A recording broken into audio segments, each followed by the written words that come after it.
Bonjour à tous, un petit tutoriel au débeauté pour un petit peu comprendre les enjeux liés aux abandons de passation, aux liens et passeports de reconnexion. Alors là je suis sur la page de préparation du test et peut-être la chose la plus importante à évoquer en premier lieu, c'est le journal que vous trouvez ici en haut à gauche. Donc le journal en gros vous permet d'avoir une vue sur l'ensemble des actions qui sont faites sur votre compte HTS5 en ligne. Donc toutes les passations, tous les liens configurés, toutes les passations abandonnées sont visibles ici par ordre chronologique inversé en partant du plus récent jusqu'au plus ancien. Donc en mettant votre souris sur ces petits symboles, vous pouvez découvrir le statut des passations. Alors par exemple ici, avec cette petite coche verte, eh bien, vous avez une passation qui est complétée et en fait en double-cliquant dessus, je suis projeté dans le second onglet des résultats et je peux ici avoir le rapport. Je reviens sur le journal pour vous montrer les différents statuts et également cette barre de recherche, c'est-à-dire si vous voulez sélectionner l'ensemble des néos par exemple, eh bien, je mets néo dans la barre de recherche et je vais les avoir ici. Je peux également, à l'aide de ce petit menu, ces trois petites barres horizontales, filtrer par statut. Alors ici, on a tous les statuts possibles pour un test. Et ceux qui vont nous intéresser en cas d'interruption vont être soit le statut en pause, soit le statut annulé par le candidat. Voilà. Je dirais que la meilleure manière de procéder, enfin je ne sais pas si c'est la meilleure, mais c'est la mienne en tout cas, c'est de paramétrer dans les paramètres et dans les notifications email que vous voyez ici, des notifications pour être informé à chaque fois qu'un test est interrompu. Également, moi je configure pour avoir une notification quand un test est terminé, comme ça je sais que des résultats sont disponibles, mais je regarde également quand un test est interrompu.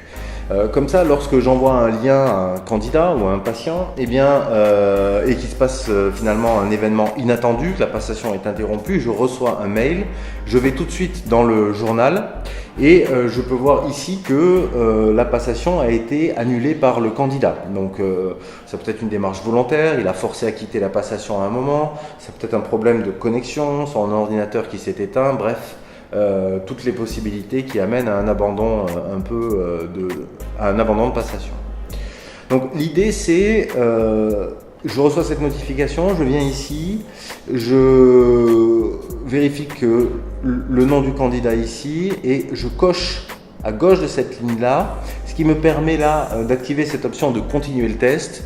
Et continuer le test en cliquant dessus va me permettre d'envoyer ce nouveau lien au candidat et ce lien lui permet de reprendre sa passation là où elle s'était interrompue. C'est-à-dire que sur un bip par exemple, il a répondu à 110 items, l'interruption s'est faite au 111e, et bien il reprendra sa passation au 111e item. Donc je dirais que ça c'est quand même la méthode la plus simple. C'est une méthode qui est équivalente au passeport de reconnexion que votre candidat a en début de passation, et en se connectant sur le player, il peut inscrire le numéro de série et le passeport de reconnexion qu'il a au tout début et reprendre là où la passation s'était interrompue. Mais comme c'est un événement rarissime, je préfère ne pas donner de consignes spécifiques quand je transmets le lien et moi renvoyer ce lien là. Pour que vous puissiez comprendre un petit peu le fonctionnement, en fait, ce lien de reconnexion est le lien générique de la plateforme, au greffe online HTS Environnement, auquel on va ajouter le numéro de série et le passeport de reconnexion automatique.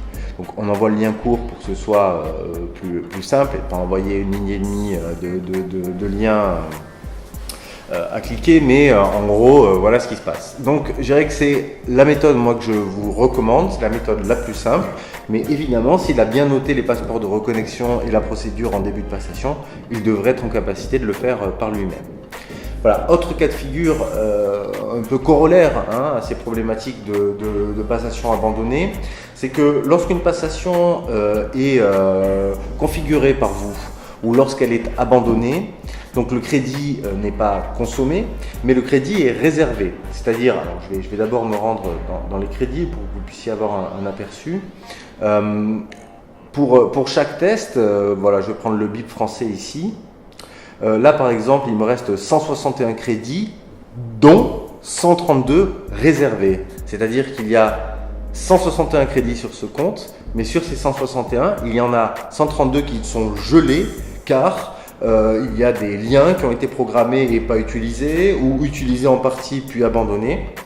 Et donc ces crédits-là, si jamais vous savez que les passations qui ont été abandonnées, ou si vous avez fait un lien pour 8-9 passations et qu'en définitive il n'y aura que 5-6 utilisations de ce lien, eh bien il faut les désactiver. Et là, ça se passe encore du côté du journal.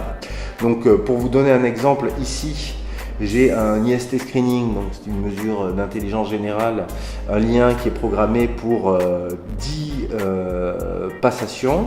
Eh bien, je vais ici cocher et je vais pouvoir ici désactiver le lien, ce qui fait que ces 10 crédits qui étaient jusqu'ici réservés seront désormais disponibles. Alors, je ne sais pas si ces crédits sont en attente pour des passations, mais on va dire que je vais désactiver celui-ci, hop. Je confirme que je souhaite bien désactiver le lien et vous voyez donc cette ligne de ces 3 passations Néopi 3 était ici. Elle remonte en tête de liste car c'est finalement l'opération la plus récente effectuée sur ce compte-là, avec le gros sans interdit qui est annulé par l'examinateur. Donc annulé par l'examinateur, c'est abandon définitif du test ou des liens préparés pour une série de tests, et les crédits qui sont de nouveau disponibles. Lorsqu'une passation, on l'a vu tout à l'heure, était annulée par le candidat et que je continue le test, donc là je peux renvoyer le lien, je reviens dans le journal, donc là c'est cette première ligne là que vous voyez, le statut a changé, il n'est plus annulé le candidat mais en pause. Donc en pause, c'est que vous avez vous régénéré ce lien pour que la personne poursuive sa passation. Voilà, que dire d'autre? Oui, si jamais une passation a été annulée par le candidat et que vous souhaitez désactiver le lien parce qu'entre temps, par exemple, vous lui avez réenvoyé un autre lien ou que qu'il n'est plus pertinent de poursuivre cette évaluation, il faut d'abord continuer le test pour changer de statut, et une fois qu'il est en pause, vous pouvez alors le désactiver et recouvrer le crédit jusqu'ici réservé. Donc voilà pour un aperçu des enjeux liés aux passations abandonnées. Peut-être une dernière chose, quand vous passez un test, je vais lancer ici une passation. Ok.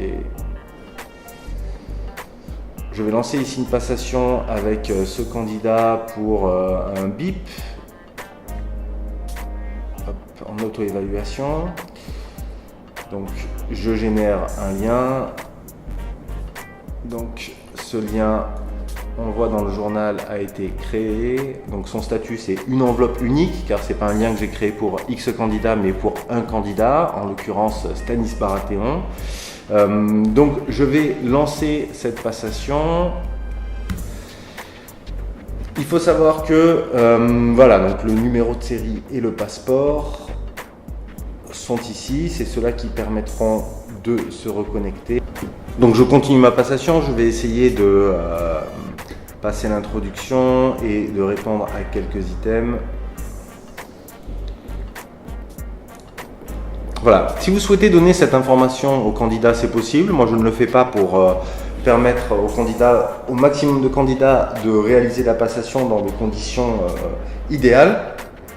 Mais il est possible de volontairement interrompre une passation en appuyant sur CTRL et B.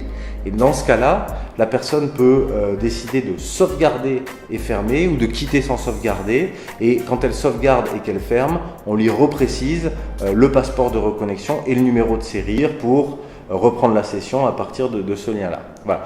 Moi, personnellement, je ne le fais pas, car à l'usage, j'ai remarqué que les personnes vont plus facilement se permettre d'interrompre une passation, ce qui n'est pas forcément idéal, car l'étalonnage du test a été réalisé avec des sujets qui ont passé les passations en une seule fois.